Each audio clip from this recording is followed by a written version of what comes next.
We're all set to go. Great, thank you. Welcome everybody and appreciate everyone joining us today. We again are doing our virtual meeting to try and keep everybody safe and healthy, so we appreciate your patience with us as we navigate this different world. A few things just in the way of housekeeping. First, want to congratulate Superintendent Keith Corlett on his retirement from the state police. And thank him. I know he's not with us today, but thank him both for his service to the state police and also for his time as a member of the Commission on Forensic Science. Secondly, David Loftus was unable to join us today. He has asked, pursuant to our bylaws, that Jessica Goldthwait represent him as a non-voting proxy for any discussions. So Jessica, welcome and thank you for being with us today as well. Thank you. And last but not least, we should congratulate Lydia DeCastro in her new role as lab director in Westchester County. So Lydia, congratulations, and we're happy to have you with us in this new role. Thank you. Congrats, Lydia. Thank you so much. Appreciate it. Just by way of housekeeping, just ask if you're not speaking, if you can mute yourself, and hopefully that'll keep our echoes and our background noise to a minimum. Unfortunately, as we do votes, we'll have to do them by roll call again, so that will take a little extra time. But again, appreciate your patience during that process. So at this time, I'll take attendance just to establish for our record that we have a quorum. Dr. Buffalino? Here. Mr. Fitzpatrick? Here. Dr. O'Neill? Here. Dr. Willie? Here. Ms. DeCastro? Here. Judge Mazzarelli? Here. Mr. Osterer? Here. Dr. Dooley? Here. Mr. McNamara? Here. And Dr. Walsh? Here. And are there any commission members who I left off? All right, we do have a quorum, so thank you. First item on our agenda is the review and approval of our agenda. A draft agenda was sent out for today's meeting. Is there any discussion with regard to the agenda? All right, if there's no discussion, do I have a motion to approve the agenda? So moved. I see Judge Mazzarelli. Do I have a second? Bill, is that Second. you? Thank Yep. you. All right, if we can have a vote with regard to the motion to approve the agenda, just indicate yes or no when I call your name. Dr. Buffalino? Yes. Mr. Fitzpatrick? Yes. Dr. O'Neill? Yes. Dr. Willie? Yes. Ms. DeCastro? Yes. Judge Mazzarelli? Yes. Mr. Osterer? Yes. Dr. Dooley? Yes. Mr. McNamara? Yes. And Dr. Walsh? Yes. All right, that motion carries. The next item we have on our agenda is the review and approval of the draft minutes. It's Natasha. Oh, hi, Natasha. Hi, Mike. Sorry, did you vote? I just signed on. I'm sorry. No, thank you. It's a good thing I've got you here to keep me in line because I did not vote. So I vote in favor. Thank you. What will we do without you, Natasha? All right, next we have the review and approval of the draft minutes from our September 16th meeting. Those minutes were circulated along with the meeting materials. Are there any questions or comments with regard to those minutes? If not, do I have a motion to approve the minutes from our September 16th meeting? So moved. Thank you. Do I have a second, Scott? Second. Thank you. All right, again, I apologize. We have to do this by roll call. if, just say yes if you're in favor, no if you're not, or tell me if you abstain. Dr. Buffalino? Yes. Patrick? Yes. Dr. O'Neill? Yes. Dr. Willie? Yes. Ms. DeCastro? Yes. Judge Mazzarelli? Yes. Mr. Oster? Yes. Dr. Dooley? Yes. Mr. McNamara? Yes. Dr. Walsh? Yes. And Mike Green, yes. So that motion carries. So next on our agenda, we have our accreditation and laboratory updates. First item we have is for informational purposes only, related to the Nassau County Division of Forensic Services. It's my reading of materials that ANAB conducted a surveillance visit in October and that there were no findings. Are there any questions with regard to this item?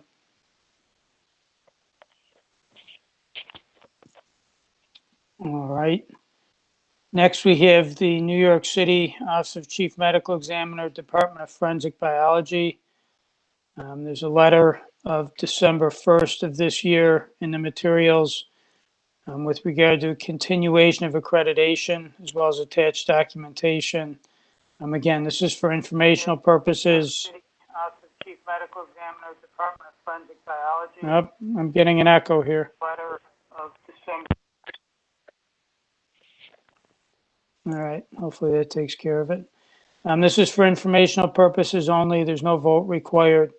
As I read the materials, ANAB conducted a surveillance visit, a virtual surveillance visit, I should add, in October. There were no findings. And as I read the documentation, the laboratory remains in compliance with its accreditation requirements. Are there any questions with regard to this item?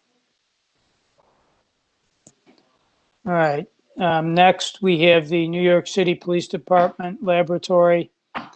There's a letter of October 8th of this year, another letter of November 23rd of this year.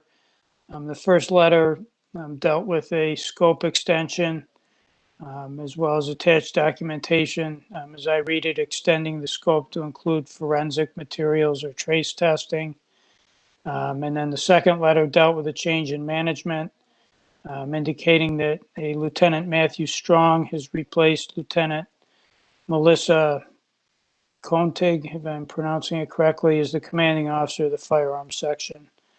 Any comments or questions with regard to this item? All right. Next, we have the Onondaga County Center for Forensic Sciences. There's a letter of November 18th of this year with regard to a binding recommendation to renew accreditation. There's also a letter from October 12th with regard to renewal of accreditation as well as attached documentation. And then there's an email dated October 26th with regard to the retirement of the lab director and notification of an interim director. This is something that requires a vote. And I guess before we get to the discussion, if I can, either for Jill or staff, it's my understanding that the accreditation process here and the visits were virtual. Is that right? Yeah, that's correct. We also had a discussion about this at the DNA subcommittee as to the thoroughness and what the process was in terms of it being virtual or in person. As many of you are aware, there are travel restrictions and there are also issues with quarantining and getting assessors to actually go on site. So we took a look at it. They discussed it during the DNA subcommittee, and Dr. Smith spoke up as well. Very thorough. Dr. Smith's lab has actually had two during this pandemic. One was in person and one was virtual. the process for a virtual assessment is that they would upload all of their documents. They would use like a GoPro or a laptop on a cart for direct observation when those times came. And that, basically it's just a lot of scanning documents, but the review of the materials is still the same, and it is just as thorough as if it were in person. So that reassurance was made during the subcommittee meeting. All right, thank you. So before we get to Onondaga County, are there any questions anyone has with regard to the process itself?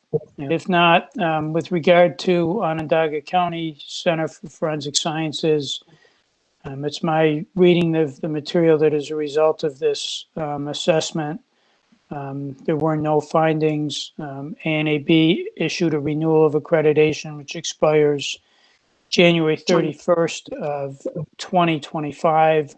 The DNA subcommittee also issued a binding recommendation with regard to the discipline of forensic biology.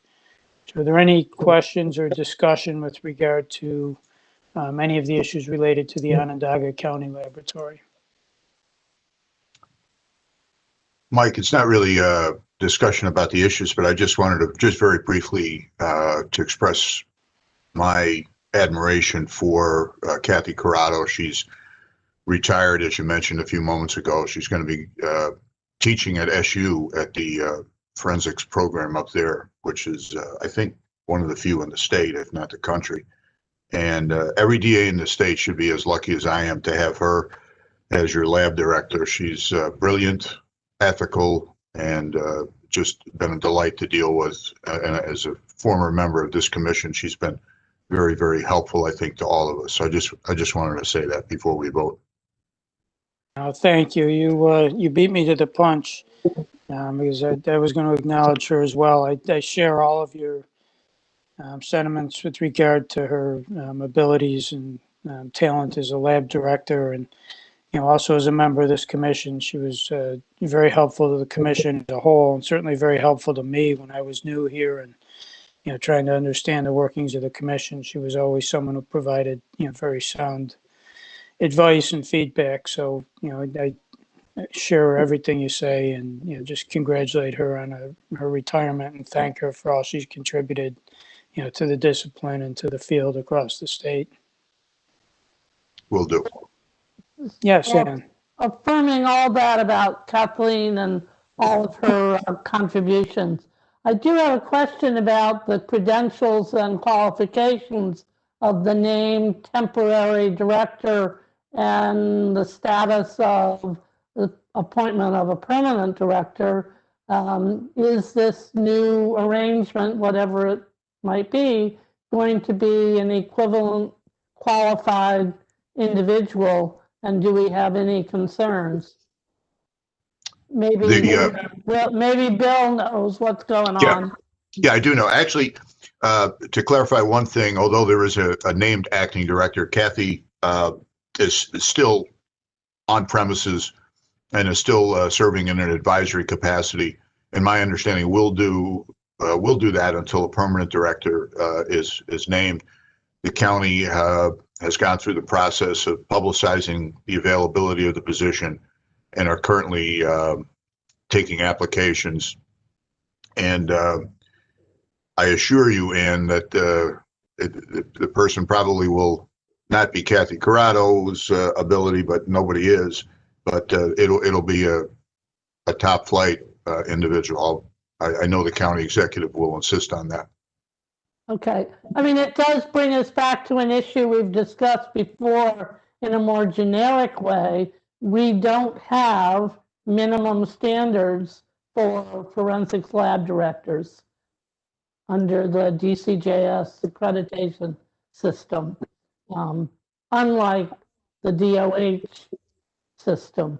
So it's a concern, and we'll wait to see what happens. If I could just also speak that the acting interim director is also their quality assurance manager. So I'm fully confident that this person is well aware of the accreditation standards, and she is going to fulfill that role with the assistance of Kathy. So And obviously, I'm hopeful that the county fills the position soon so she can fully enjoy her retirement. But I just wanted to put that out there as well. But again, that's a problem because asking someone to fulfill both jobs is a conflict because your quality systems manager should be independent of your lab director. I mean, they work for, but their review should be independent and a second set of eyes. So that's not the best solution. Even if they're well qualified and well capable and concerned, it's Yeah, certainly is a permanent solution. I would absolutely agree with you. right. You know, just understanding the realities of the situation is a temporary solution. Understanding what Bill has said, that Kathy Corrado is still there and, you know, serving, you know, kind of as a, as I understand it, in her capacity as lab director. You know, I guess at least from my perspective, I'm comfortable going until the next meeting, you know, with the setup that's just been described to us. Okay. Any other comments or feedback? All right, if not, then I would ask if we have a motion to accept the binding recommendation of the DNA subcommittee and renew the New York State accreditation of the Onondaga County Center for Forensic Sciences for a period concurrent with the ANAB accreditation expiring January 31st, 2025. Do I have a motion? So moved. All right, and I'm sorry, was that Ben? Yes. All right, do I have a second? Scott? All right, Yep. thank you. Yes. All right, again, we'll take a roll call vote. If you can just indicate either yes or no or abstain. Dr. Buffalino, Yes. Mr. Fitzpatrick, Yes, yes. Dr. O'Neill, Yes. Dr. Willie, Yes. Ms. DeCastro, Yes. Judge Mazzarelli,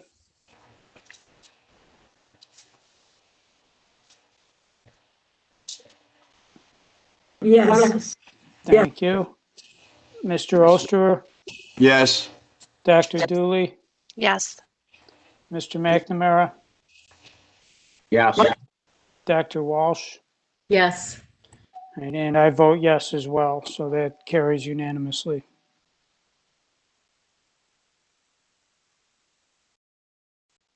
Next item we have is the Suffolk County Crime Laboratory. This is for informational purposes, no vote required. There's a letter of October 2nd of this year with regard to continuation of accreditation. As I read it, the scope and certificate for the virtual surveillance activity conducted earlier this year as part of the material. Again, as I read it, the lab received no findings.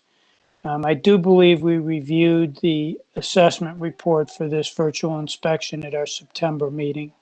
And I think this is just catching up with the documentation and providing the documentation to the commission that we didn't have for the September meeting. Now, Shelley, or Jill, am I right on that? Sorry, yes, you are correct. All right, thank you. All right, any questions or comment with regard to Suffolk County Crime Laboratory? All right, thank you. Next, we have the Westchester County Division of Forensic Sciences. There is a vote required here. So the number of materials, as I read it, there's a November 2nd letter with regard to the submission of a corrective action plan and finding report. There's a November 5th letter with regard to acceptance of the corrective action plan. There's a email chain dated November 5th with regard to objective evidence for the corrective action. There's an email chain dated November 24th of this year, basically a confirmation that the corrective actions have been resolved. And then separate and apart from the inspections, there's a letter dated November 2nd of this year with regard to the appointment of Lydia as lab director and also a letter with regard to appointment of quality manager.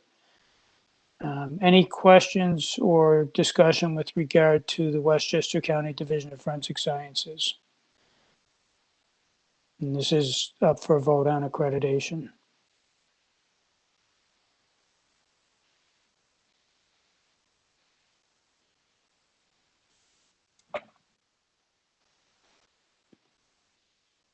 All right, if there's no other discussion or questions, I know we have discussed this at length at some of our earlier meetings. But let me just look at this here. All right, so if I'm reading this right, and Shelley or Joe, correct me if I'm wrong, it looks like all of the assessment activity has been completed and all of the issues have been addressed, but that the paperwork with regard to both the DNA subcommittee and the paperwork we need for the commission has not been completed yet by ANAB, is that right? That's correct. Yeah, there's just going to be a small gap in between by the time the finalized paperwork is received and the subcommittee makes a binding recommendation to the commission. So there will be a need to extend that New York State accreditation until our next meeting, our March meeting. All right, our accreditation is due to expire January 31st, is that right, of 2021? Correct. And our next DNA subcommittee meeting isn't until February, and our next commission meeting is in March. So. All right. Anyone have any questions on that? All right. So given that, what I would suggest is, since they have addressed all of the issues raised and we're simply waiting for the paperwork, my suggestion would be that we extend the lab's New York State accreditation until our next meeting, which I believe is March 12th of 2021. Am I right on that? All right. And then at that time, not only should we have all the paperwork we need, but everything that is needed should have gone to the DNA subcommittee.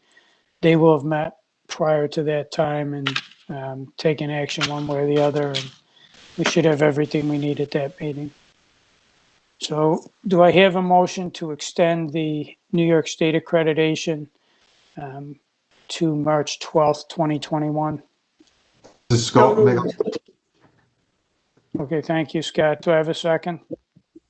Judge Mazzarelli, thank you. All right, again, do a roll call vote. Just indicate yes, no, or abstain. Dr. Buffalino?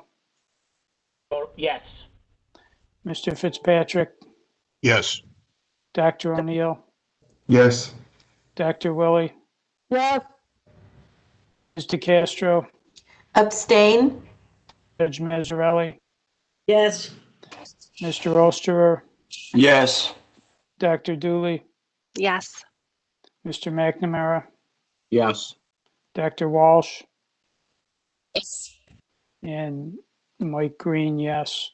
So that motion carries. Thank you. Next, we have the Westchester County Division of Forensic Toxicology. This is for informational purposes only. I believe there's an email chain dated October 31st with regard to follow-up from the mid-cycle inspection. I believe there was one concern noted during the inspection about a fentanyl assay. As I read the materials, the lab did respond with regard to actions it had taken to resolve the concern. And again, from my reading of it, it appears ABFT was satisfied with the lab's actions. I understand Chris Gording is available to call in if we need him. Does anyone have any questions with regard to this item?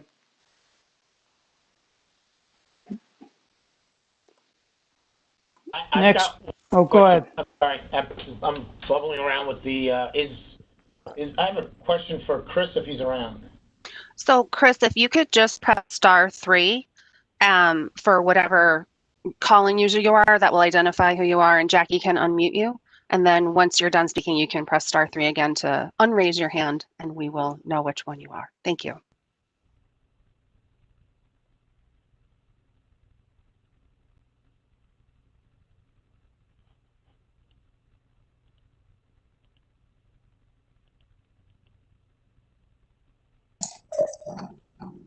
I'm not seeing anything at the moment, just an FYI. Okay. It was just a question about the regression and of the curve itself. So it's. Can we just call Chris and get him on the line? I'm texting him right now to see if he can join in. I'm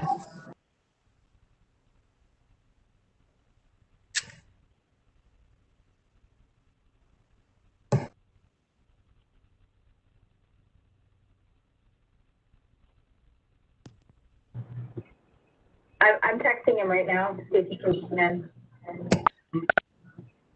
He just was joining, so if we have a new user, it might be him. This is Chris Hardy. There you go. Hey, Chris, it's Pat Buffalino. I'm sorry to bother. So the question I had was for the curve itself. You guys took the 100 away, right? Yes. But it was before doing anything. Was it the regression that was off? Was the correlation off? Like what? Did it just quant higher? Did it quant lower? Standards? From what I gather, the QC was off a little bit, so they pulled the top calibrator off, which brought the QC in. But unfortunately, you know, when you manipulate a curve like that, sometimes it throws things off. Right. I was just wondering why you went for the 100. Usually there's more deviation at the end of the curve, so I was just wondering if you guys took away the half and saw if the correlation got better at that point. But the other question was, and this was the real question, was how did the rest of the participants do with that particular sample? Once it was repeated, it came in fine. So that was one of those things where when the QC is at the upper or lower limits of the analysis, you know, we're trying to let people know that just because it's in doesn't mean it's perfect. So there are instances where that will happen. It hasn't happened since this particular run. It was kind of a one-off. It happens from time to time. Okay, but when you looked at the provider's results, were you guys the only lab or only person, or were there others that had the same issue? We don't get that information. Okay, all right, yeah, so it's a little bit different than some of the controlled substance tests. Okay, all right, thank you, Chris. Thanks, Chris. Any other questions? All right, thank you. All right, next we have the DCJS Latent Print Laboratory. This is an item on for a vote with regard to reaccreditation. There's a letter dated November 24th of this year with regard to renewal of accreditation from ANAB with attached documentation. The lab had its reaccreditation assessment activity in November of this year. And if I'm not mistaken, I think this was an in-person assessment, was it not? Correct. It was one of the only ones in the state that was in person. All right. And as a result of the inspection, there were no findings. ANAB has issued a renewal of accreditation that expires March 31st of 2025. Any discussion or questions with regard to this item?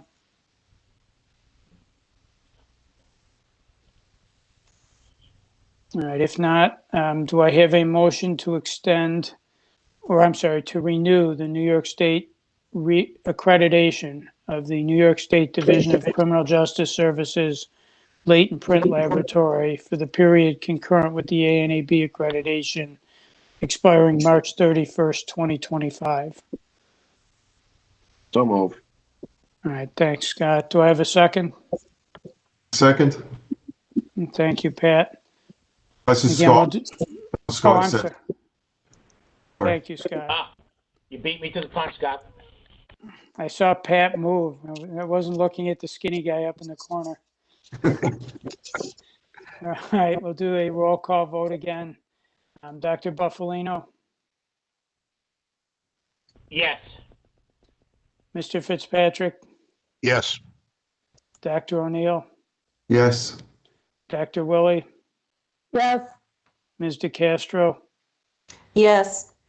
Judge Mazzarelli, Yes. Mr. Oster, Yes. Dr. Dooley, Yes. Mr. McNamara, Yes. Dr. Walsh, Yes. and I vote yes as well. It's unanimous. That carries.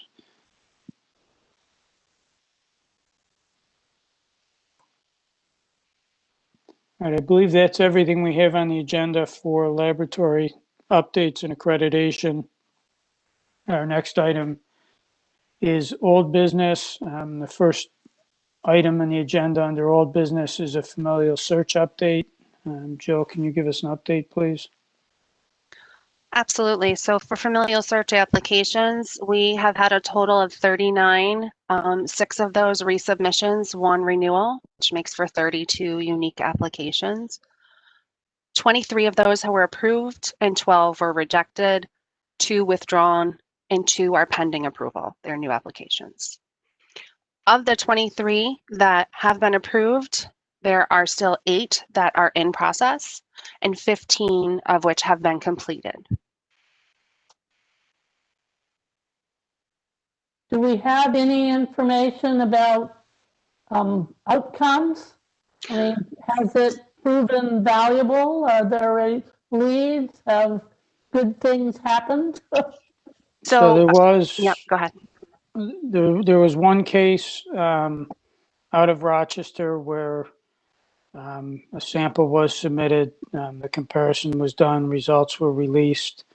And according to the information we received back from the police department and also what was reported in the media, that information led to the police solving I believe it was a 1984 rape and murder of a young woman. And an arrest was made, I believe an indictment obtained, and that case is pending now. I think, that's certainly the strongest example we have of, the testing and the process leading to results. So clearly for that case, for everyone involved in that case, all this effort is well worthwhile. But it's a significant effort on the part of everybody. Do we have any plans to modify the system, simplify the system? I'm just trying to be efficient. So I guess, well, I was going to say, I'm not sure what you have in mind in terms of modification or simplification. I know, from my perspective, when we went through the process to adopt this, we heard concerns and issues raised across a whole spectrum. From one end of the spectrum, folks saying we shouldn't do this under any circumstances ever, and at the other end of the spectrum, folks saying there should be no process at all. We should just be able to do it whenever we want. And, I think we worked pretty hard to strike a balance. But certainly I'm always open. If folks have suggestions on how we might improve, I'm always open to them. I'm not sure what you have in mind, though. Well, and just so if I could chime in as well, we have previously discussed one of the efficiencies of it is the application process, and we have proposed that is in, some of the legislative changes that we have, the statutory requirements that we have modified and are awaiting approval for. But the state police, I know, are also working towards validations that would improve the efficiency on their end. So they will be, they did present at the last DNA subcommittee meeting their validation. There were some questions, and so that will be another topic back on the agenda in March. So, but I would like to note also, this is the one case that got media attention. There are still other cases where there were, investigatory leads or names released where, they're still working on them. So the potential exists for more to come forward. It is a time-consuming process, and it takes a lot of work on everyone's part. But I think the diligence of everyone and the scrutiny that is given to the process speaks to during the approval and why it is the way it is as well. So, Mike, if I could, and Jill, one thing that I seriously hope we're working on is a slight relaxation of the complete profile requirements. The reason I bring that up is twofold. Number one, the case in Rochester, the original application was actually made in 2016, but was rejected because, according to the standards that you just alluded to, because it wasn't a complete profile. And then in 2019, I don't know the details, but apparently they were able to come up with a complete profile, perhaps on other evidence, and then that successfully led to the arrest of this killer. And not saying it happened in this case, but I'd hate to have a situation where somebody could have been caught 3 years earlier and, perhaps had done something nefarious during those 3 years. The other case was brought to my attention by a colleague in Brooklyn. It was a rejected case where involving the rape of a 12-year-old girl, unknown assailant. She came home from school and apparently he jumped out of the shower and raped this poor little child. And that profile was rejected because one locus contained a triallelic result. It just makes, from what I understand, and any scientist on the panel here, feel free to correct me, but based on the facts of this case, it appears the triallelic result is just a genetic anomaly as opposed to contamination or something like that. So it just seems to me that we ought to be able to run that profile with that locus just eliminated, and perhaps lead to the discovery of who did that to the 12-year-old girl. I don't know what I have to do or what we have to do, but I seriously hope that the state police is considering that and that we would adopt that as a commission to allow at least that change.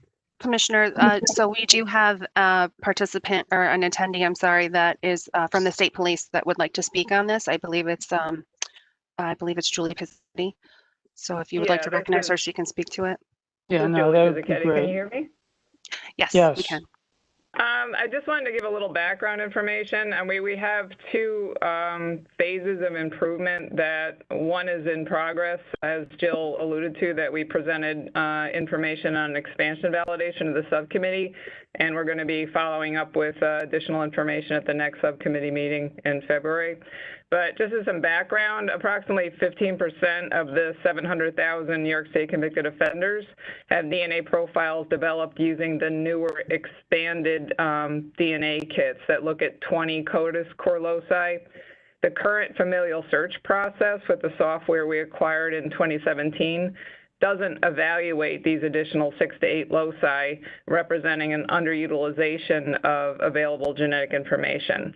So the initial proposed improvement, the one that we presented to the DNA subcommittee and will present again, is using the FBI PopStats software to evaluate these additional loci once the familial search calculations and the YSTR, the secondary test comparisons, have been completed. Furthermore, the incorporation of PopStats is expected to result in an increase in the specificity and discrimination power of any given familial search.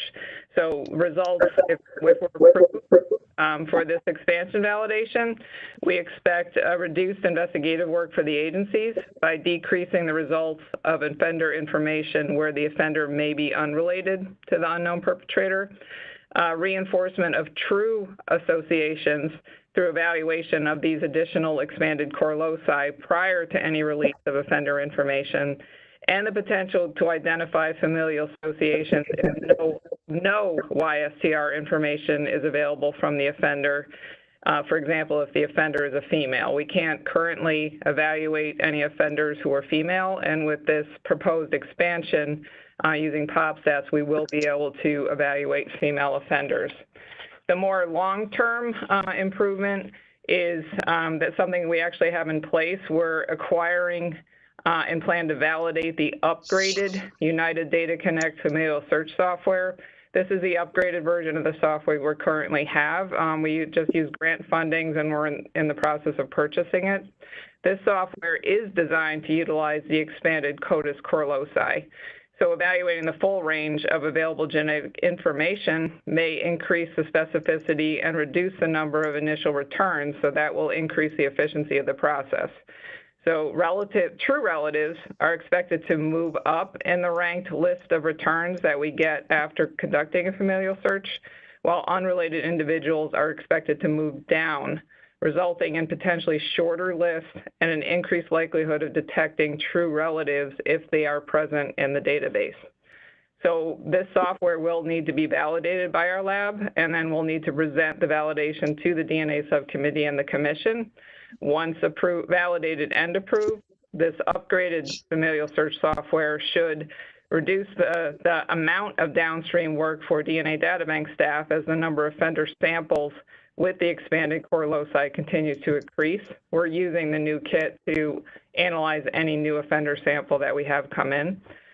Improve efficiency by evaluating an increased number of offender samples in one step, eliminating the need for that PopStat software.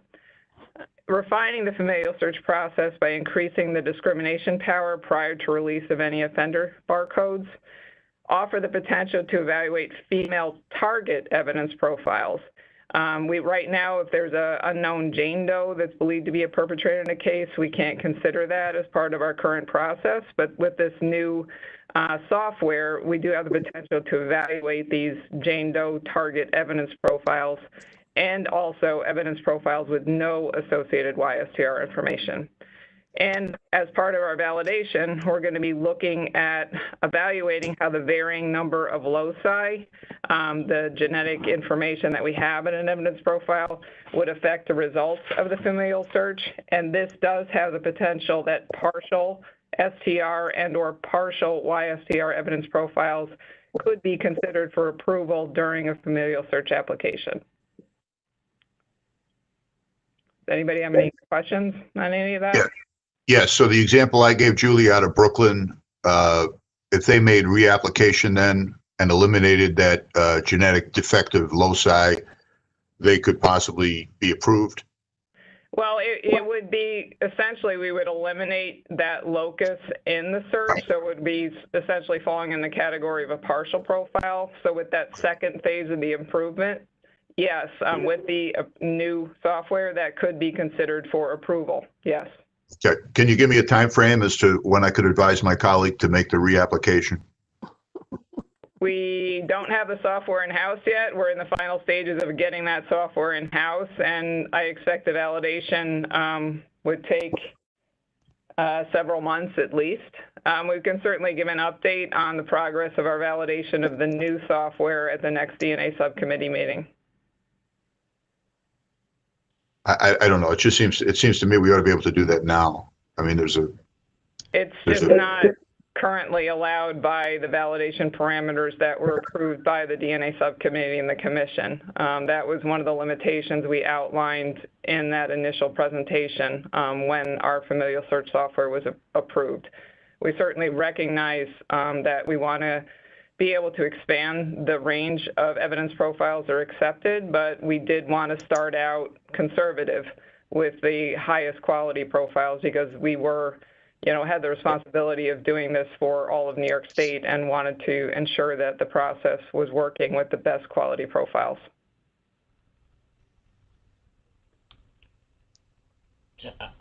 Julie, I have a question if I may. So I'm assuming it's just that it wasn't law, it was just some policy, or is it that if you take out the trial location, it's considered partial at that point, not because you can't handle the stats? So was that legal, or was it a policy, or was it? It was the validation that we presented to the DNA subcommittee in May of 2017. What was approved for our lab to do was evaluate evidence samples that had full STR and full YSTR profiles. That's all we were approved to do based on the validation we presented. Okay. And the second question was, and I'm sure you did say it, but with the expanded kit, with the more discriminative kit, is there a possibility that haplotypes won't be required because of the discriminative nature, or haplotypes are still going to be required? That is something I think I mentioned with that our proposed transitional improvement. that in terms of using pop stats is it may be possible to evaluate at least the offenders who are female, so they would not have a YSTR haplotype. Right. And say, like, we're not going out and doing mito for it also. Okay. That's correct. Thank you. So not to beat this too much, but if this commission changed the strict, stringent 20 loci requirement to, say, 15, because of the situation that I described or because of some type of degradation, the software exists now where you could attempt a familial search on that profile, correct? Julie? The familial search software that we have now, which is one we acquired in 2017, the minimum number of loci is 13. That's what we consider a full STR profile. It was the original CODIS core. So if the Brooklyn profile was submitted to you tomorrow with 19 loci, you could run that? Not if the trial allele is in one of the original 13 CODIS core, because then it would be considered partial and it wouldn't qualify. Let me jump in here and see if I can clarify it. As I understand it, the policy that was passed, and policy is probably not the right word, but what was approved by the commission, there was nothing that said, in general, it has to be a full profile.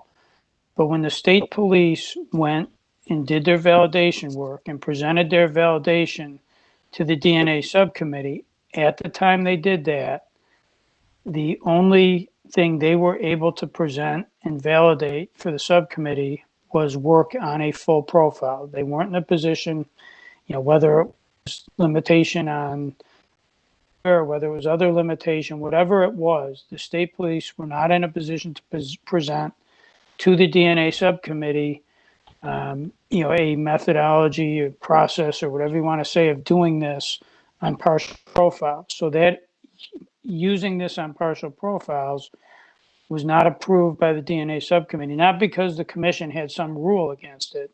It was a limitation in terms of the work that the state police had, the software they had, whatever that was presented. So that's the limitation right now, is that all that's been validated and approved by the DNA subcommittee and subsequently approved by us is this work on full profiles. And if I understand what Julie's saying right, with this new software, assuming they're able to validate it and assuming the results come out in a way that would support it, it sounds like they would be able to do a presentation to the DNA subcommittee and ultimately get the okay to do work on something less than a full profile. I don't know, Julie. That is absolutely something that we're going to incorporate into the validation of the new software, is determining whether we can accept partial profiles as sufficient genetic information to move forward with a familial search.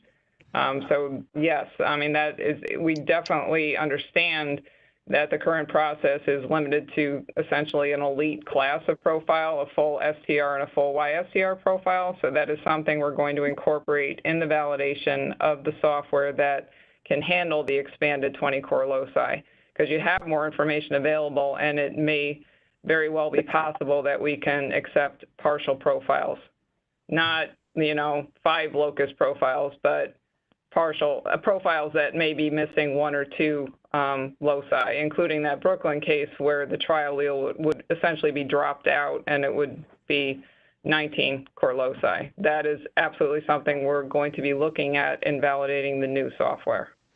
And just to be clear in terms of process, Bill, I understand the frustration, but it's not something the state police could decide to do tomorrow. It would have to go to the DNA subcommittee.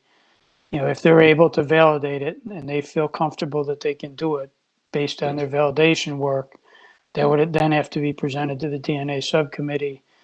The DNA subcommittee would have to make a binding recommendation. It would have to come to the commission, and the commission would have to accept the binding recommendation.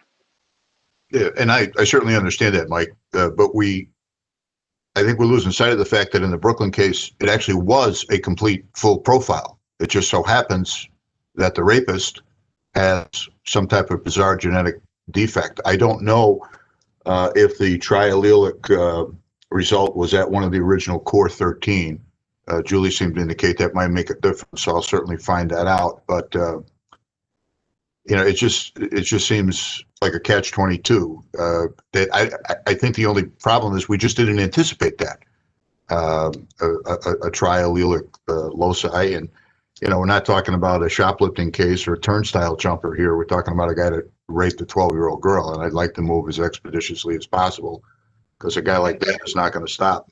We certainly do understand that. It's just as Commissioner Green indicated, we had a tight time frame. We had an earlier version of the software, and we focused the validation in order to get approval to conduct any familial searches. We focused on full STR and full YSTR profiles, but we certainly are understanding the need, and that's why we're dedicated to continuous improvement of this process, to be able to incorporate new software, new technology, to be able to improve the process and accept profiles that aren't perfect, because those cases need to be solved too. And if there's anything we can do with an improved process, we're going to do it. It's just we have to do it within the constraints of New York State in terms of validating it and presenting it to the DNA subcommittee and commission. And of that, I have no doubt. My only point is if the Brooklyn authorities had come to you and said, we have a 19 loci profile, you could run it. But because of this genetic defect, you can't. And I find it troublesome. I really don't have any information on that particular profile, so I'll look into that. I appreciate it. I believe it would be classified as a partial profile, so it wouldn't currently meet our approval criteria. Yeah, I don't want to argue with you, Julie. It's not a partial profile. But anyway, I appreciate you looking into it as soon as possible. Okay. This is Jessica Goldthwait for David Loftus. If I could just ask a couple of questions, which I think Julie Pizzacchetti, you've answered, but I guess just following up first with DA Fitzpatrick's request about the triallelic, I may be misunderstanding what's at issue, but are we talking, how do you know it's triallelic and not a mixture, I guess, at that locus? Is this, was this developed from a sperm cell fraction profile, or that was just an initial question I had? Well, that's not an evidence profile that was generated at the State Police Forensic Investigation Center. So again, I don't have any information about that evidence profile. It's a Brooklyn case. I'm assuming it's the Office of the Chief Medical Examiner. So I don't have that information as to the nature of the profile. But you can, in general, when a DNA analyst is looking at evidence profile, they can look at all the other locations, and trialleles are a known mutation. So if it looks like a single source profile with the exception of that one triallele, that may have been their conclusion that it is single source with a mutation at that one location. That's correct. Jessica, I just wanted to answer your question if I could. Julie is correct. It was a single source in the judgment of the authorities in New York, and it was a vulval swab collected from the sexual assault examination kit from the 12-year-old girl. So it was sperm cells. Mm-hmm. Thank you. And I guess my second question, I mean, it's related. I would assume if you were going to consider, dropping the triallelic loci and running it, which I understand is not permitted now, but you would be validating, at least under this new kit, the consequences, right? Because if I understand what you said correctly, Julie, one of the justifications or purposes of using the expanded core loci is to improve discriminatory power, which would both decrease the net of innocent people that are being captured with this technique, and also reduce the workload of subsequent investigatory steps. So it just seems like maybe there's a tension, if that's the justification for using the expand loci, then to also consider going to use partial profiles, right? They seem somewhat at odds, but I did hear you say you would be validating the use of anything less than full, 20 loci with the expanded kit?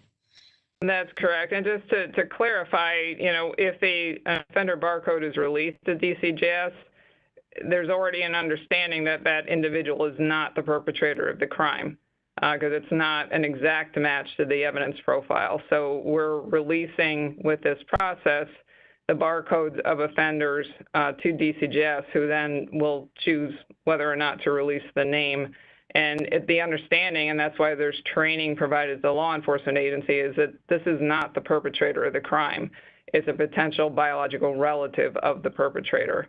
So we're looking to refine that process to strengthen the associations, to help have a better likelihood that any offender barcode that's released is a relative of the unknown perpetrator.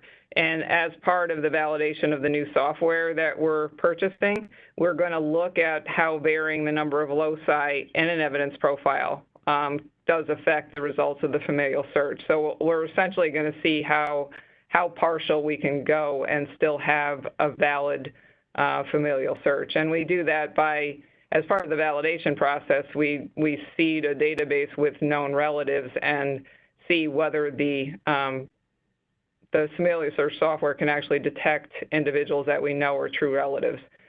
We use essentially family members from our own lab staff who've agreed in the validation. So we're going to test the process because we don't want to drop down the number of loci and end up providing offender information that really isn't going to generate any sort of investigative lead. So we're absolutely going to be looking at it, but we have to ensure that when we're evaluating partial profiles, it's still going to be a result that could be potentially meaningful to the investigation. Thank you.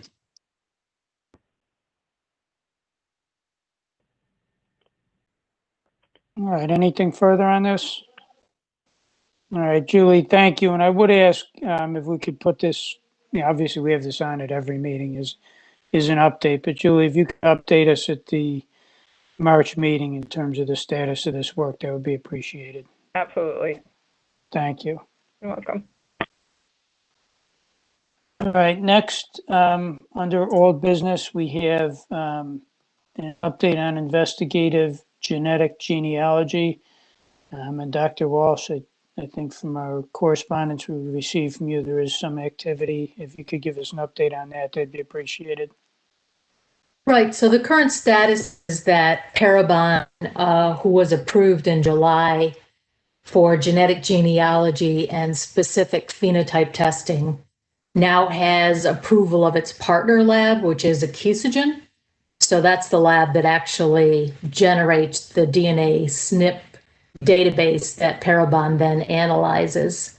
So they are allowed to do testing on New York State specimens. They do have, a case acceptance policy, and they're approved for specific SOPs, which correlate to validation packages that were submitted and approved. So anyone interested in using that service should definitely, contact Parabon. They're the person, or they're the entity that's going to decide whether or not a case will be accepted. And then they'll work with Accreditation to make sure that the evidence gets analyzed and see if it produces any leads for the investigative team.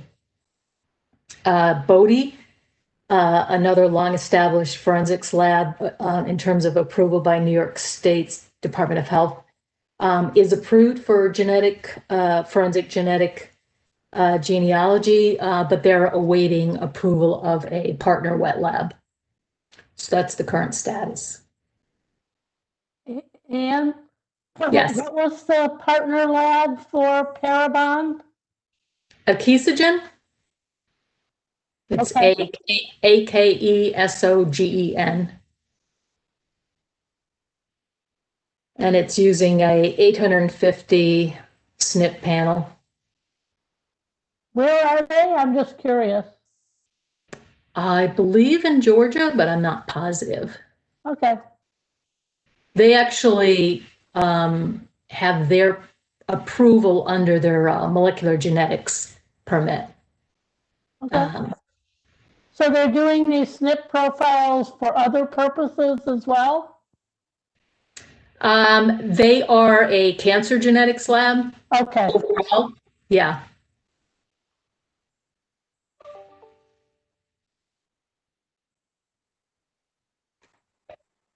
Is it possible to see, I understand that DOH is doing the approval and review of the validation, but are the SOPs and the validation data provided at some point to the commission?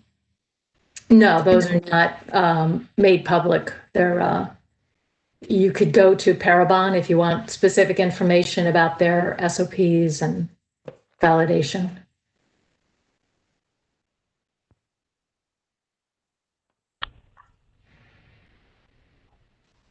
All right, And any- does the website, I'm sorry, does the website have a listing of all the phenotypic traits that their assay look at, or is that also something that would be involved in the validation?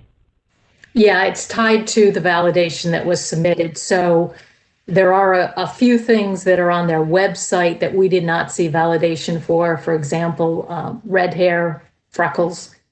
They may submit that in the future. But the email that was provided to the commission does specify that the phenotypic traits are skin color, eye color, and hair darkness. And those are their descriptive terms. Thank you. Yep. And just on that last point, I made note of that skin color, eye color, and hair darkness, whatever that means. But I'm just looking at a daily news story from September the 16th. And according to the story, NYPD is going to work with Parabon to make, quote, virtual mugshots, which would include much, much more than just those three things. So do you know anything about that, or? They're only approved for those items. You know, I think there was good validation data for those three phenotypic traits. How that relates to a mugshot and whether that will be useful in terms of the investigative approach, I'm not sure. They do employ someone who has a background as a forensics artist. And so over time, that may become valuable. But at this point in time, I think you just have to consider that the validation is based on those three traits. I've seen Parabon's work where an actual, it appears to be a mugshot is developed. And I guess they've had some success, some failures, but I'm just concerned about the discrepancy here between skin color, eye color, and hair color and a virtual mugshot. Obviously, you can't develop a mugshot based on somebody's skin color and eye color and whether they have dark hair or not. So, what was the date of that article, Bill? New York Daily News, September the 16th of 2020. Okay, I'll take a look. Yeah, take a look at that and see if it causes you any concern.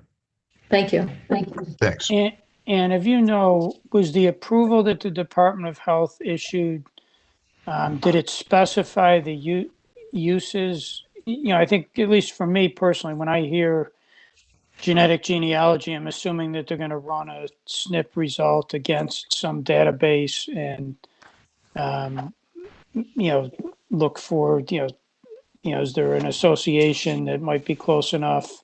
You know, I'm not generally thinking of mugshots. Like, does the approval from the Department of Health limit it to a particular use, or was it broad enough to cover any use from, you know, running it against a database to doing mugshots?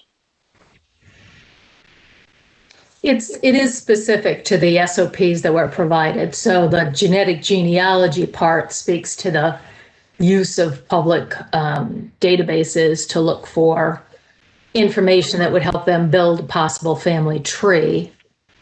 And then the phenotypic part related to specific work they had done, you know, looking at a specific subset of alleles that allowed them to predict hair color and eye color and skin color. All right. In terms of predicting those things, do you know whether or not the wording in that is broad enough to, include, doing a mugshot as opposed to offering opinions on, those three items? I know that it's not so specific as it says you can or can't do mugshots. I'd have to go back and look at specifically how we worded it to them and see if there's any way that they could interpret it as allowing them to do that. All right, thank you. You're welcome.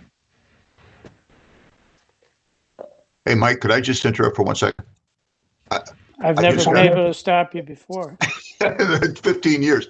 I just got a text from a colleague in Brooklyn, and NYPD has backtracked from that article. So I'll send you the article anyway, Ann, but apparently it's not an issue as we speak. Thanks, Bill. I appreciate that. Yeah, thank you. Appreciate the update. Thank you, Ann. Again, appreciate that. All right, the next item we have on our agenda is the update from the crime lab directors. Scott, I think you were going to give us an update. Yes, unfortunately, as you know, we all know things keep changing. So I gave quite a detailed update on our last meeting, and nothing's really changed in that regard. Laboratories are continuing to work with the cases and the DAs and investigators and prioritizing the work. We have a number of laboratories are still working from home. A number of laboratories are working full-time in the facilities. And I think all the lab directors have individual issues and problems that they're in the process of solving, but nothing really specific. The other update I was asked to was in regards to the marijuana testing. As you know, it was suspended across the state based upon recent legislative changes in regards to marijuana and hemp. At this time, 2 laboratories are back online testing marijuana. That's the New York State Police and the New York City Police Department. The other laboratories at the moment, 3 are looking at within the next 3 to 4 months. Another 3 labs are probably 6 to 9 months away. And another 3 laboratories are focusing their energies elsewhere. It's probably going to be about a year before they move forward because it requires extensive validation. In regards to the 17025 and 1702, I know it's a discussion later on, but I did bring up with the lab directors. At the moment, none of the lab directors really have any experience with 17020. I was able to get a quality assurance manager on the line to talk a little bit about 1702 and 1725. That was a person that had experience with it. It is different, of course, because there are 2 different standards, but there are some similarities as well. I would just say the point that I would like to bring is that ANEB at the moment has around over 20 disciplines, and not all disciplines can fall under those 2 standards. So in my laboratory, half of my disciplines could go under 17020 or 17025. To me, currently in my lab 17025, I don't think I'd want people in my laboratory trying to follow 2 different standards. And I'm sure there's other differences. Just we didn't go line by line. It was more just a general overview and discussion in regards to that. If anyone's got any questions for me, I can hopefully answer that.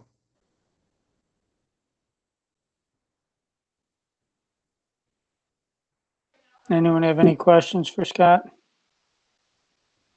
All right, thank you, Scott. Appreciate the update. The next item we have is related to the STR mix software issue.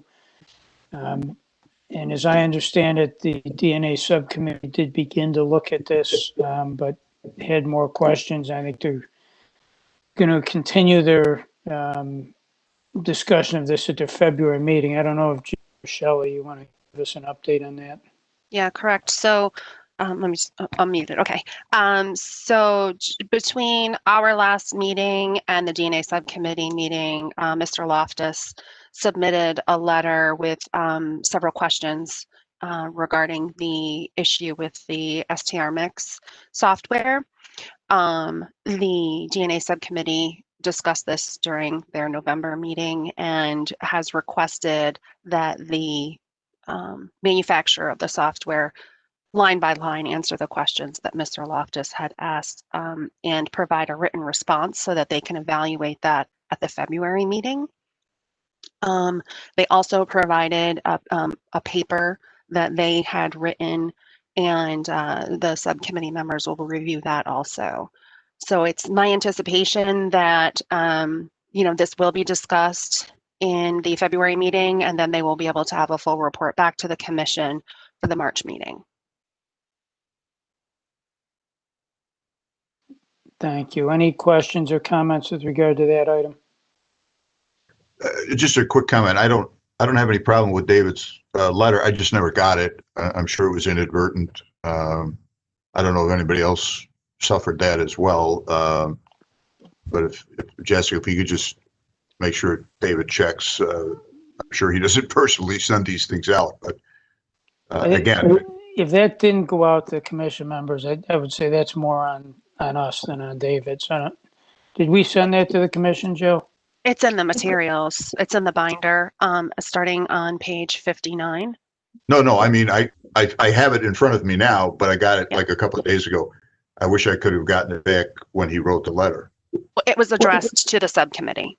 So it wasn't. But I didn't get it neither, Joe. It's CC'd that it went to all of us. So, I mean, I didn't get it. Okay. Gotcha. Yeah, no, our apologies. What happened is we didn't have everyone's email address that we could access at the time the letter went out. So we asked that it be forwarded. So apologies for that. No apology necessary, Jessica, but thank you.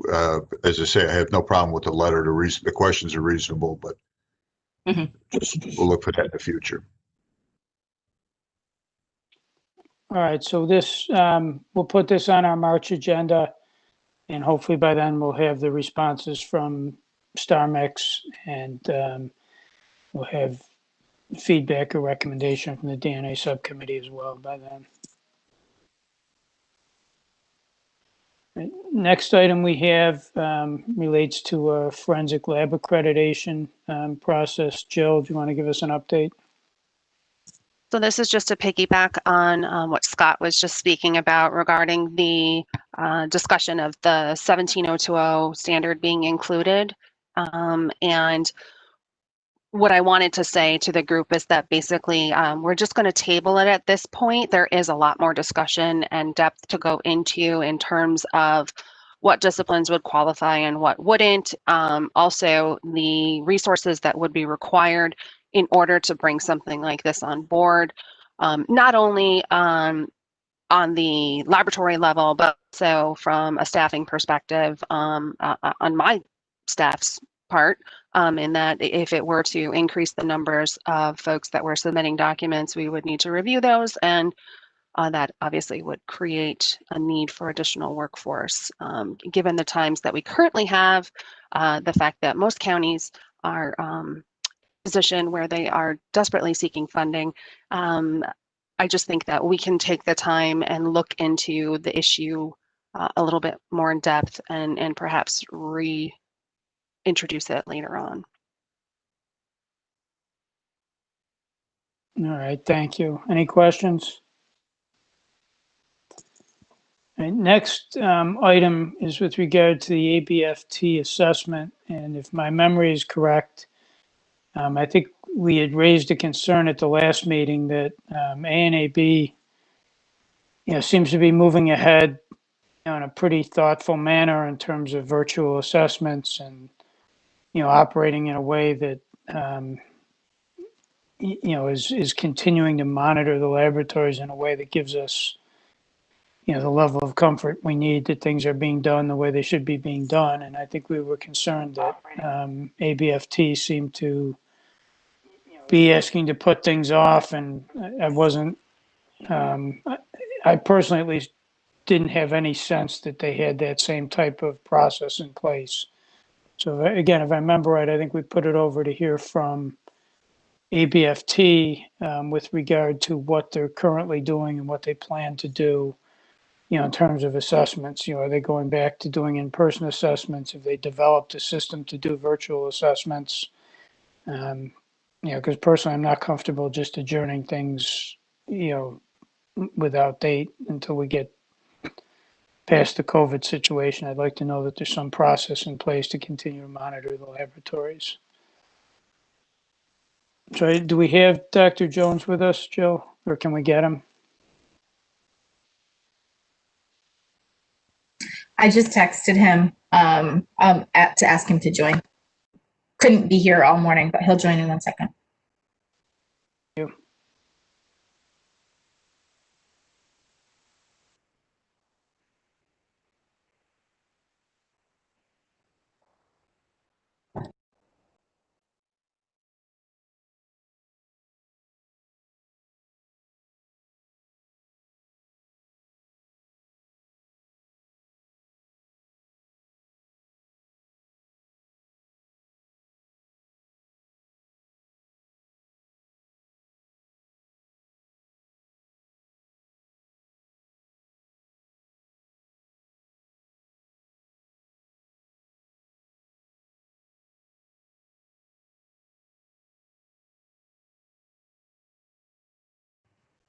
While we're waiting for Dr. Jones, if I could ask, I believe call-in user 3 might be the state police. If you could dial *3 on your phone to unraise your hand, that would be appreciated. That way we'll know which caller Dr. Jones will be.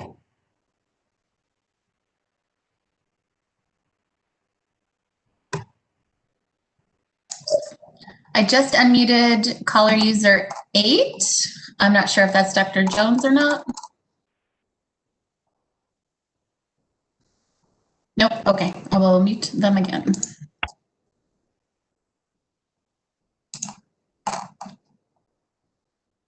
It appears as though he has not called in yet.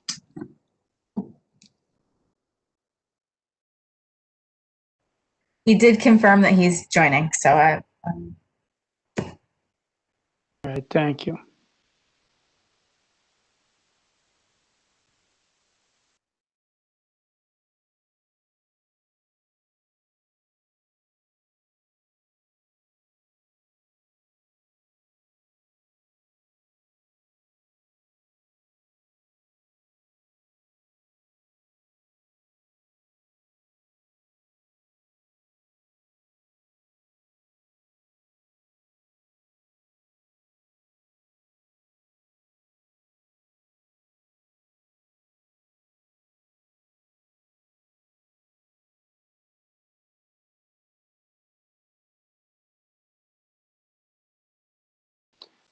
Why don't we do this? Why don't we start with our lab disclosures, and when Dr. Jones joins us, we'll take a break from the lab disclosures and go back to that item if that's acceptable with everybody.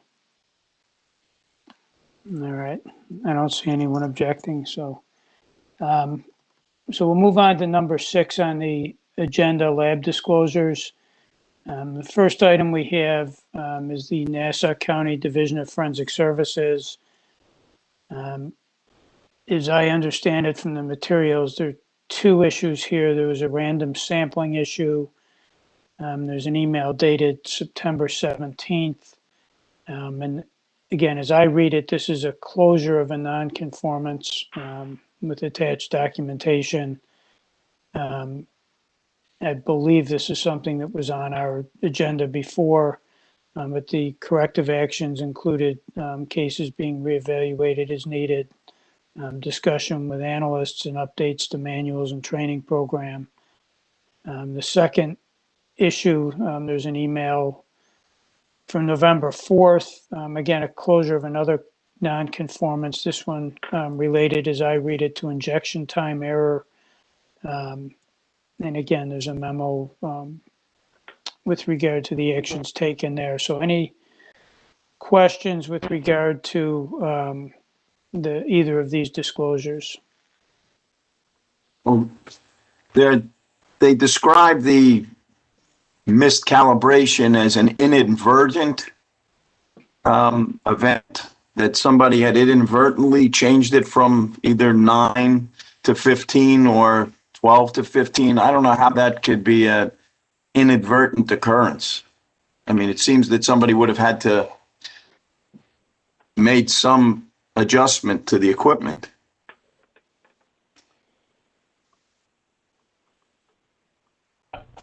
And seems they haven't been able to find the source of that. That's correct. So we were, it's Pat Buffalino. We were involved in a move to a new laboratory, and at the same time, we were also involved in validation of, I believe, 3 new 3,500 genetic analyzers. So 2 of them didn't have the change. 1 of them had the change. Within 6 months of the change, we were fortunate enough to realize that it had occurred. But in terms of how that change was made, we just, there are just so many variables. We couldn't come down to a root cause. But we do have something in place now where, so essentially you have an instrument protocol and then some assay within it. The main folder said 9 seconds, but the protocol itself within the folder dictated the instrument to inject for 15 rather than the 9 seconds. How it happened, I don't think any analyst here would say, okay, I'm going to change my injection parameters, knowing that they were validated. But the remediation here, we looked at every case that was involved, and in addition, we also validated these time points in the past, but didn't decide to use them, and we decided with a 9-second injection. So any cases affected, which in the end we were concerned with minor components, there were no differences within the allele calls. And probably the most important thing that we do here is the replicate analysis. So in these situations, we ran it on the 15, but then when we ran the rep on the 9-second instrument, we didn't even see differences in the RFU or the peaks called. So we broke them down into 3 different categories.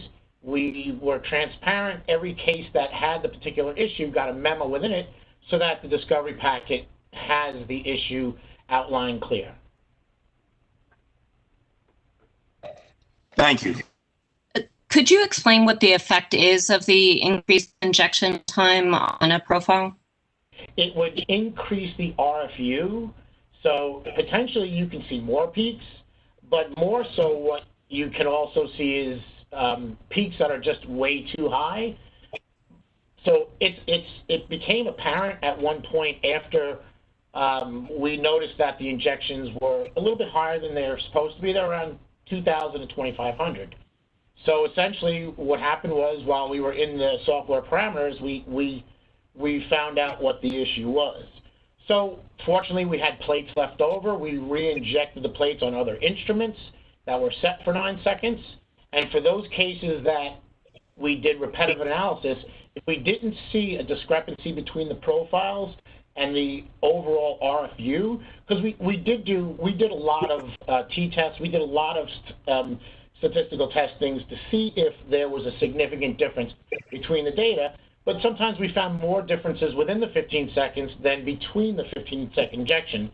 So we felt the only practical way to explain this and really review this was to look at the overall RFU and the minimum, the max, the mean, and so forth, to show that, hey, you know what, there really wasn't that much of a difference between the injections, but we went a step further. We identified all those cases, and we looked at the initial runs and the rep runs if they occurred already.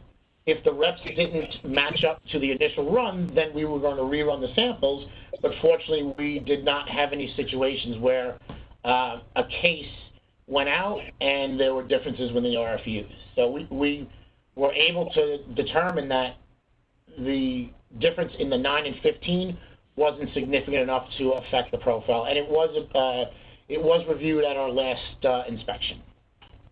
And I think you said actually in your initial validation you had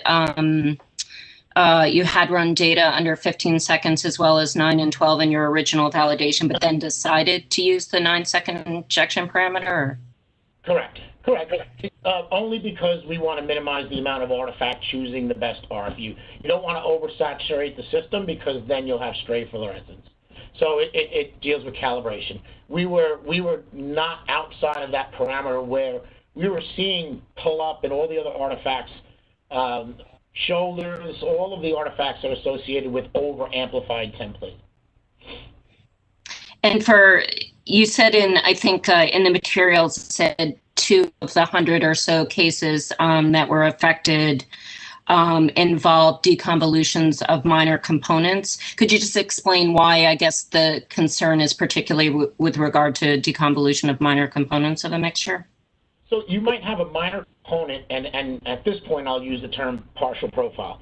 You might have a partial profile of the minor component because the major template and preferential amplification is going to over-amplify one and then not be as efficient because polymerase is just not that efficient when they're unequal contributions.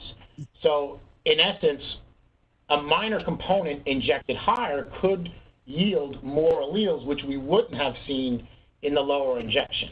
And because the replications were so consistent with each other, and the instruments are named Mothra, and the other one is Godzilla. I'm glad you got on the Mothra. Everything is Godzilla in this place, unfortunately, because of me. They're gonna have to wait for me to retire. But when we ran it on Godzilla, it gave the same RFU, the same peak calls, the same heterozygote peak intensities. Applied Biosystems was a bit perplexed by the whole situation. Generally, when you increase your injection time, you see differences, notable differences, but we didn't see that in our study, and we did produce statistics to the subcommittee. And sorry, just a couple more questions. So what about any differences with like the peak height balance for a heterozygote pair? Was that thrown off at all by the increased injection time?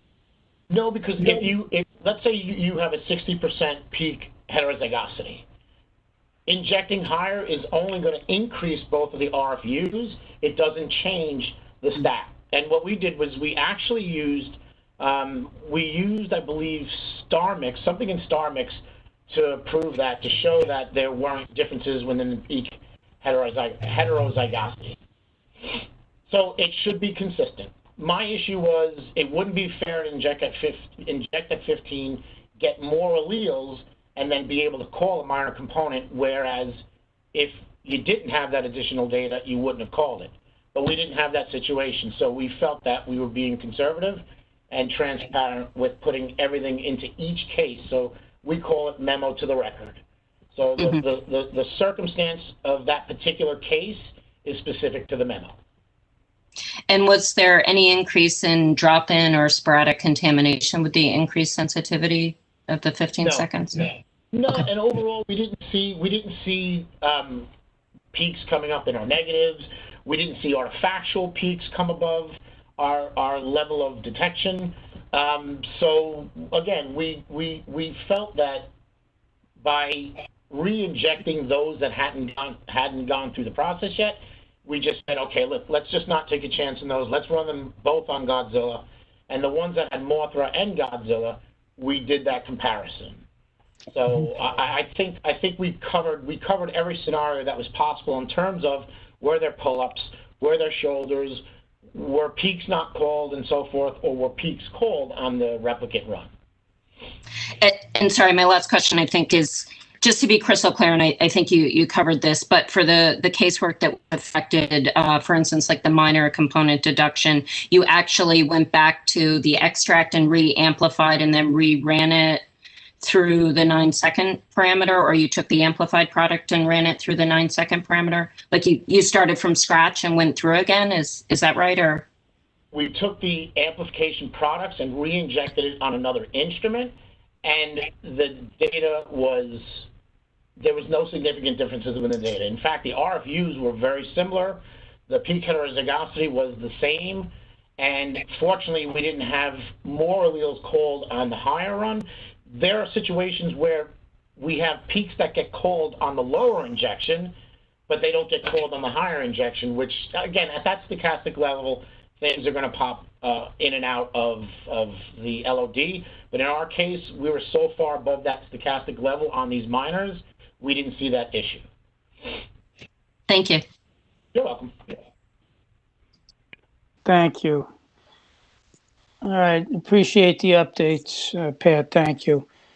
All right, I think Dr. Jones is with us, if I'm not mistaken, so we're going to go back to item 5 on the agenda, actually 5F with regard to ABFT assessments. Dr. Jones, are you with us? I am indeed, yes. Good morning. Good morning, and thank you for joining us. We asked you to be here, and I guess I'll speak for myself. Just, I assume in general I'm speaking for the commission, but as we looked at what ANAB was doing in terms of virtual assessments, it seemed that they had set up a fairly robust process for doing virtual assessments and making sure that they were keeping sufficient handle on the labs and the quality of the work. And as we looked at the ABFT materials we were getting in, it seemed that they were more along the lines of looking to put things over until after COVID, as opposed to putting some process in place to make sure that we had the comfort level we needed, the labs were running right. And so I just wanted to give you an opportunity to talk to the commission and let us know, what ABFT is doing, to adapt to this current reality, and, what you're doing or what you plan on doing, to make sure that you can properly conduct assessments, monitor the labs to the level that, we've been accustomed to, and make sure that things are running the way they're supposed to. So I guess before you start, maybe just if there's anyone else on the commission, that either disagrees with that or wants to add anything, feel free, and otherwise we'll turn it over to Dr. Jones. All right, so I think we're good. So if you could just speak to us on that, we'd appreciate it. Thank you. Yeah, we're looking at doing a lot more one-on-one interaction with the laboratory staff through Microsoft Teams or other, WebEx, that kind of interaction. Because of the change in the regulations of New York that require at least DUI and other data to be scanned and uploaded and available electronically. That will enable us to have a lot more access to data than we would have had in the past. So we will be looking at a lot more data, not just case data, but also quality assurance data,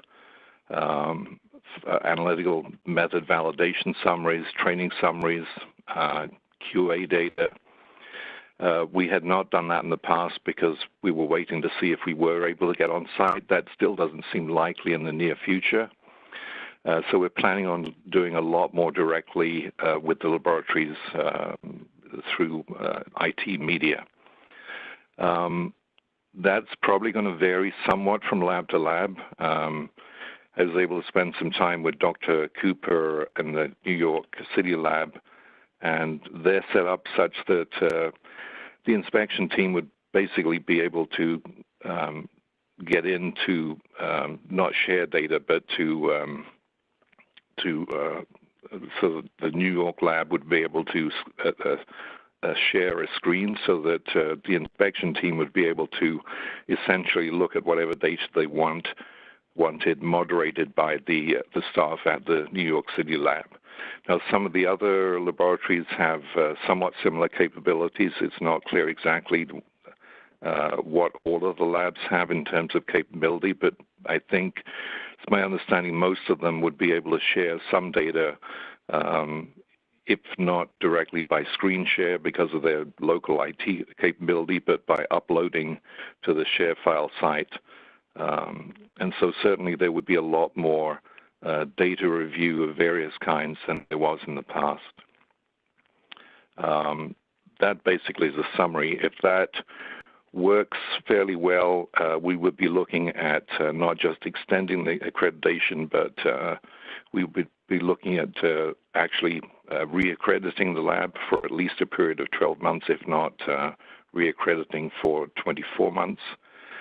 Regardless of how all of that works, we would also plan on visiting the lab still when it's safe to do so for the lab staff and ABFT staff on site, regardless of that accreditation process.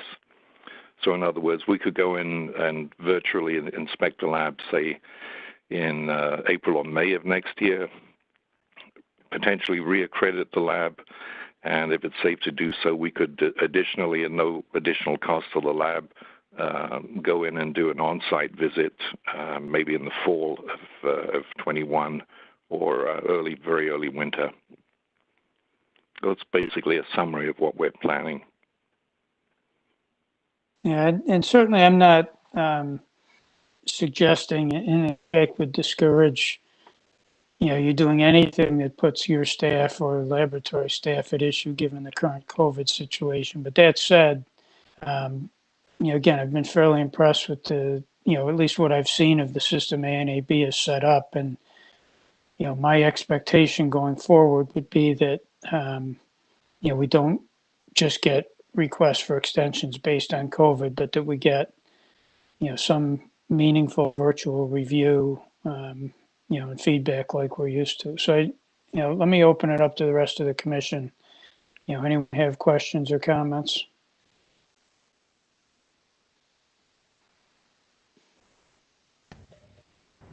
This is Lydia DeCastro. My question regarding the follow-up to the virtual visit with an on-site visit. Is there a thought that there could be a situation where something that seemed okay virtually upon revisiting would then cause a concern? And also, would for the on-site follow-up visit, is the plan to do, say, a percentage of a review of a percentage of the standards that you did for the virtual review? So what is the thought process with exactly how in-depth the follow-up on-site visit would be? The follow-up on-site visit would be the same depth as a regular inspection. In other words, it would be conducted as if the virtual visit did not happen. Because as you can probably appreciate, there's still, with a virtual visit, some limit to the amount of data that you can look at. And when you're on site, it's a lot easier to review case files and other data than it is virtually. So it would be a completely separate visit. If we did find issues that we were concerned about on the later on-site visit that did not show up in the virtual visit, then it would be the same process as if we found an issue during an on-site visit that we were not aware of. There would have to be, the issue would have to be documented, and we would request, obviously, corrective action from the laboratory for those issues. Thank you. Okay. Other questions or comments? Oh, I'm sorry, one more question. Would the same team who performed the virtual visit do the on-site visit? Not necessarily. It's going to depend on the availability of the individuals. You're right in I think implying that it would be useful if the same team went to the on-site inspection that did the virtual, but it's going to depend very much on the availability of those individuals.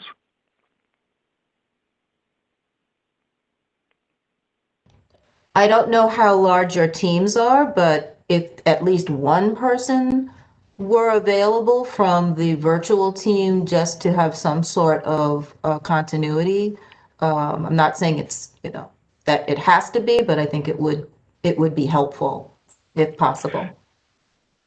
Yeah, your point is well taken. The size of our teams normally are 2 people. On some occasions, we've sent 3 people into a lab, but they would normally be very large laboratories, even larger than the New York City toxicology lab. But it would be a good idea, I agree, that we have at least one person, if that's possible, who is on the virtual assessment to be on site. Of course, yes, I am familiar with having much larger teams from my old lab standpoint. But maybe if you can't have someone from the virtual team be present, maybe there could be a discussion after the fact with the virtual team, if the virtual team being available for questions to the on-site team if necessary. Because I agree that would be tough. Yeah, we could certainly try to do that. I understand that, it's good to have continuity, especially if the virtual and the on-site inspections were, let's say, relatively close together, meaning, a few months as opposed to 2 years apart. Okay, thank you.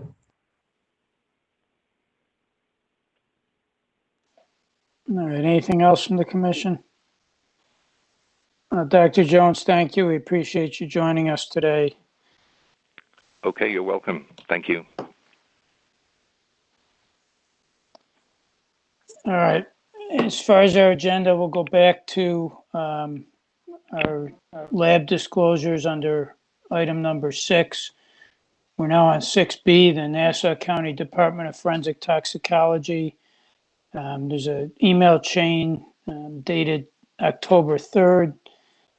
As I understand it, this pertains to a potential sample switch incident during May of this year. As I read the material, the analyst involved was temporarily removed from casework. The importance of label verification was reinforced. It looks like the analyst is returned to casework and is being monitored for 6 months. Any questions with regard to this item? And I assume, and this is for staff, that this will be on our future agenda for follow-up with regard to the results of the casework monitoring. Correct. All right, thank you. Mike, I did have one question. Yes. Who's answering for Nassau? This is Nassau Tox? I'm sorry. Joe Avella should be on. If he could raise his hand, star 3. He should be good to go. Okay. It's just really a small question. I wanted to know whether the cases are written or the information on the tubes are written on with a Sharpie pen or if barcode labels are used. This is Dr. Avella. Can you hear me okay? Yes. Okay. So these were extracted samples. So the initial samples would be labeled. There's an interim tube that needs to be prepared where you aliquot the actual specimen. That sample is prepared and then dried down. Those aliquots are then reconstituted in a buffer, and that buffer is poured off into a small sampling tube, which is specific to the instrument that's used. Those small little sampling tubes are not labeled as so far as I know, and the order is actually of the run is on the rack. There's a very specific rack for that system. That rack is barcoded, and that's actually one of the, well, that was in part what caused this issue, was we had a failure of one of the barcodes on the rack, and the individual doing the testing had to change out the rack, and that seems to be where the switch occurred, because those small tubes that we just discussed are unlabeled. And I would just add one quick thing. It's a slight misunderstanding. The individual was not taken off of casework. The individual was just taken off of that analysis. They were continued to do other testing in the laboratory. Thank you. Yes, and thank you for the clarification. Any other questions? All right, thank you. Commissioner, if you don't mind, I'd just like to add quickly on the ABFT inspection process from the laboratory perspective. So I had contacted Dr. Jones back in mid-October about, knowing that we had this issue, and one of the other laboratory directors had made the very clear, a good point that because many of the labs had gotten skipped due to COVID, that there was going to be a crush on the laboratories this coming April and May, which certainly is probably going to be the case. So at that point, I had told Dr. Jones and some of the other ABFT representatives what our capabilities, speaking of NASA, are or would be. And Dr. Jones, I don't think he said in his just most recent discussion there that he has reached out to all the laboratories and they have all gotten back with what their specific capabilities would be. But I thought I might just give you a quick rundown of what, again, speaking from my laboratory, what I represented that we could provide, which would be entire access to our SOP, including all methods and all quality manuals. One probably silver lining with the discovery issue is, or the discovery implementation of discovery is that the vast majority of our casework is now available in an electronic format. So that would be readily made available to any inspector, so they would have really complete access to our cases.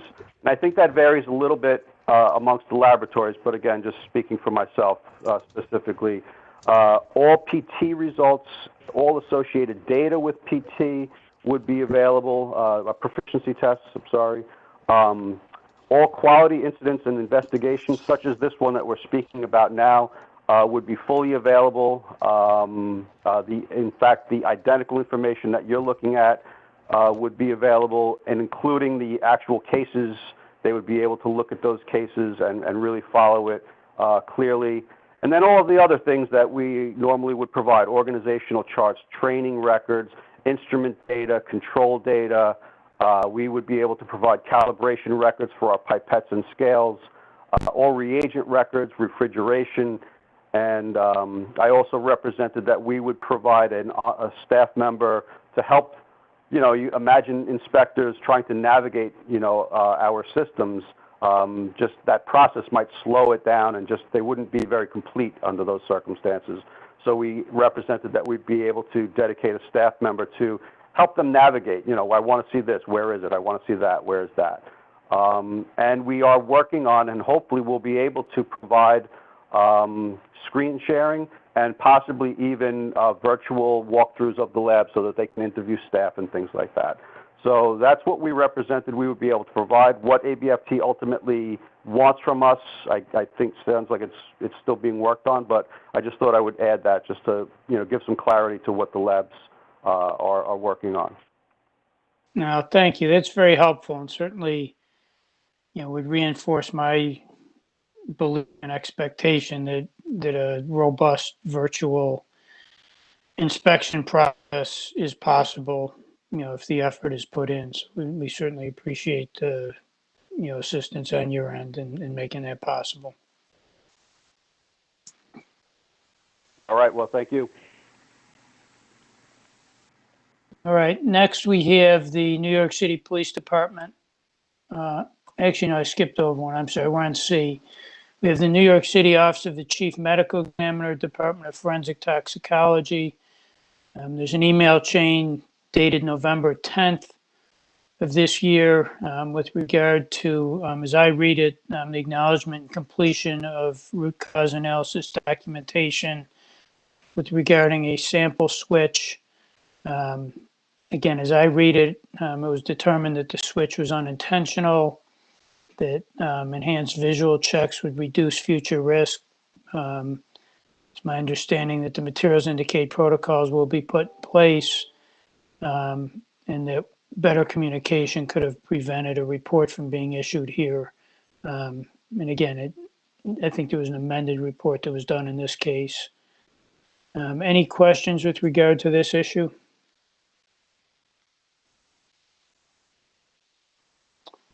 All right. Next, we have the New York City Police Department Police Laboratory.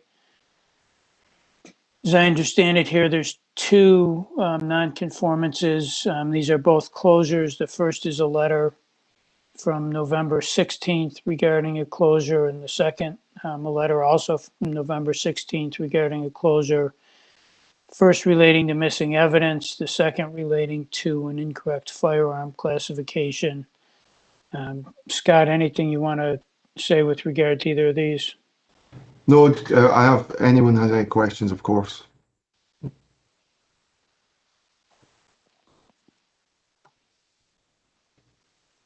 All right, thank you. Next, we have the New York State Police Crime Laboratory. As I understand it, there's 3 disclosures here. The first pertains to a data bank profile. There was a letter of October 29th closing that nonconformance. If I understood that one correctly, I believe it pertains to a collection error with regard to a sample that was submitted to the DNA database, and wrong information with regard to the sample identity. The next pertains to missing evidence. It's a letter dated December 1st of this year, and that one is the initial notification of the nonconformance as I read it.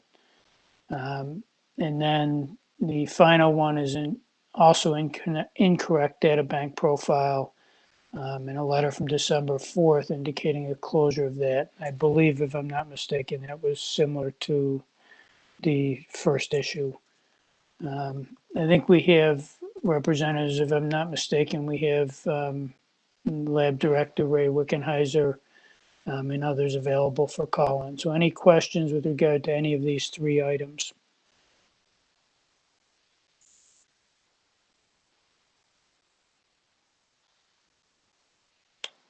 All right.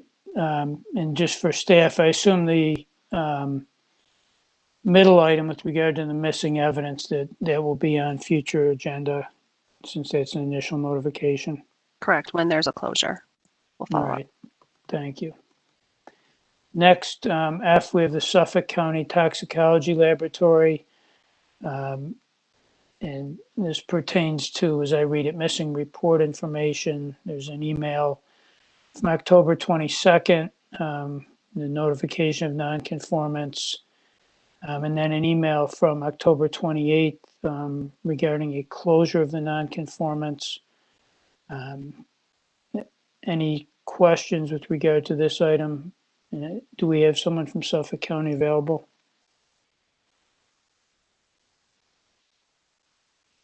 I did not receive a confirmation from anyone, but if there is someone, they could dial *3. Yes, this is Dr. Leo at Suffolk County Toxicology. Could you just explain for us, please, what happened here with regard to the nonconformance and what action was taken? Sure. This actually was affecting the vendor, Cerilliant, that provides the THC reference material, and it affected all labs that use that, which included several other labs in New York State that are regulated by DCJS. They basically indicated that the reference material, a certain lot number, recovered a little bit low. So as soon as we got the letter, we didn't get it from the manufacturer. We got it from one other lab in New York State that got it. We didn't get actually a communication. But as soon as we got it, we started taking action to make sure that we are, addressing that. We temporarily suspended THC quantification, and we reviewed our QC data to determine what prepared calibrator affected the quantitation of our THC. I should say that within a few days, the company sent or communicated again to the labs that they're taking back that the reference material was out of compliance. They said it was, in fact, within the range compliance, but they increased the uncertainty range a bit. So within a few days, they said, no, it wasn't a problem, we erred. And I think because most of the other lab didn't take any action in those few days, it wasn't an issue. It became an issue with us because we took an action to investigate and stop testing and so forth. So we did complete our investigation. We didn't find any issues with any of our quantitation that was affected by it. We repeated, we looked through some samples that it had the potential to, and we found that in all of them there was no issue. And that was it. So it seemed to have been something that would have been a little bit slow to respond just wouldn't have been an issue because the vendor felt that the initial assessment that they were out of range was not accurate. All right, thank you. Does anyone have any questions? Pat? Yeah, I've got a quick question. Mike, so you're saying that there really, in the end, there wasn't an issue with the standard. Was it a standard that quanted lower on the scale, or the company said, no, there isn't an issue?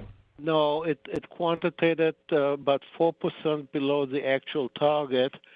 But when they looked at the data again and they did their calculation versus other lots, they realized that it fell within their uncertainty range, and using more different lot numbers than they did initially just with that lot number when they assessed it.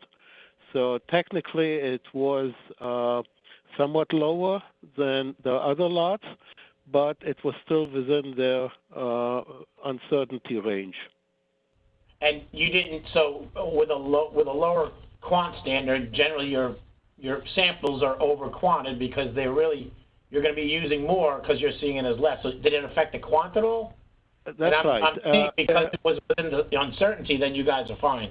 Right, and that's why we looked at those samples that might be affected. We went back for several hundred samples, and we were able to rule out that even if it was an issue, we were not adversely affected. We didn't have samples that had different results that we would have than what we reported.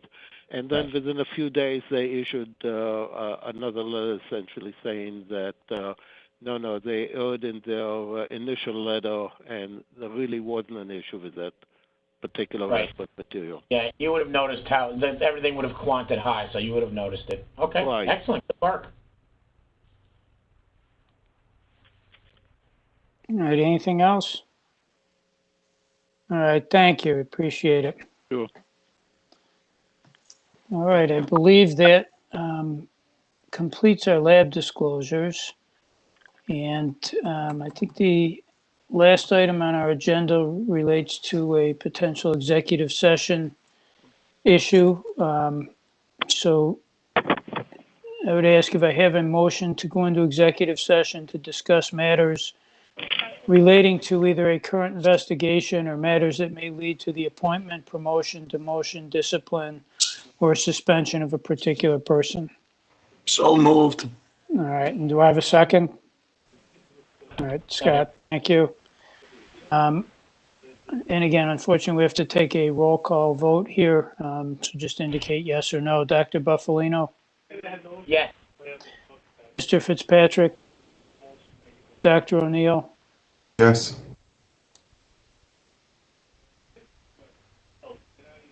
Yes. I see you saying yes, Ann, but I can't hear it. So maybe give us a thumbs up or a thumbs down. All right, there's a yes. All right. Thumbs up. Ms. DeCastro? Yes. Judge Mazzarelli? Yes. Mr. Osterer? Yes. Dr. Dooley? Yes. Mr. McNamara? Yes. Dr. Walsh? Yes. And myself, yes, as well. All right, so at this point, we're going into executive session. So if you are not a commission member or sitting by proxy for a commission member or staff, I think you're going to be cut off from the virtual meeting at this point. I think the streaming will be paused. The streaming will resume when the executive session is ended. So I think either Jill or Shelley do it, or Jackie. Do I need to give you a minute to make the technology arrangements here? Yes, please. And if people could also not have any conversations just in case, that would be great. But I will let you know as soon as we're ready to go. I'm in the process of kicking everyone out of the attendee list, and I'll stop the recording at the moment. So I'll let you know. Thank you, Jack.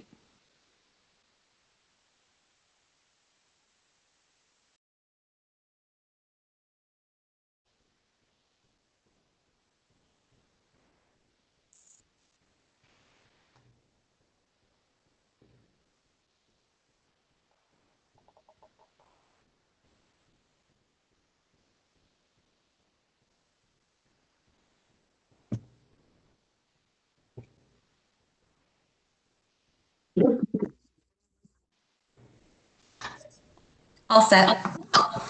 Thank you, Jackie.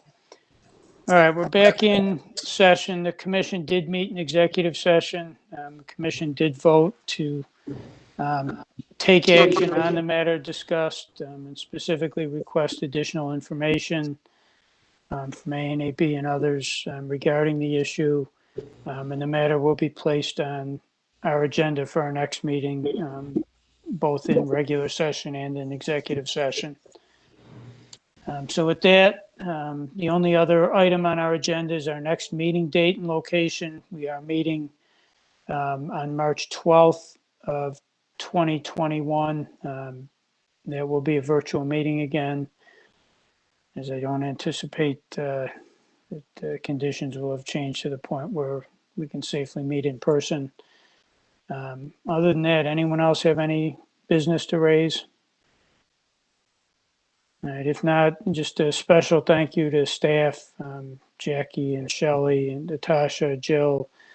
You know, thank you for everything you've done, not only to pull all the materials together for the meeting, but to, you know, make the virtual meeting possible. Appreciate all of your work. And all the commission members, you know, again, as we approach the end of the year, just want to thank all of you. I know all of you are very busy, and I appreciate the time and effort that you all put in to the work before the commission. You know, it's obviously important work, and we appreciate your efforts and your perspective. I hope everybody, you know, certainly be a different holiday season, you know, for all of us, but I hope everybody has a safe and healthy and happy holiday season under the circumstances. And with that, do we have a motion to adjourn? Move to adjourn. Thanks, Mike. And good luck, Lydia. Yes. Thank you so much. All in favor? All the best. Thank you. All right. Thanks, everybody. Congratulations, Great job on the Lydia. connection. Congratulations, Lydia. Happy holidays, everyone. everyone. Happy holidays. Be safe.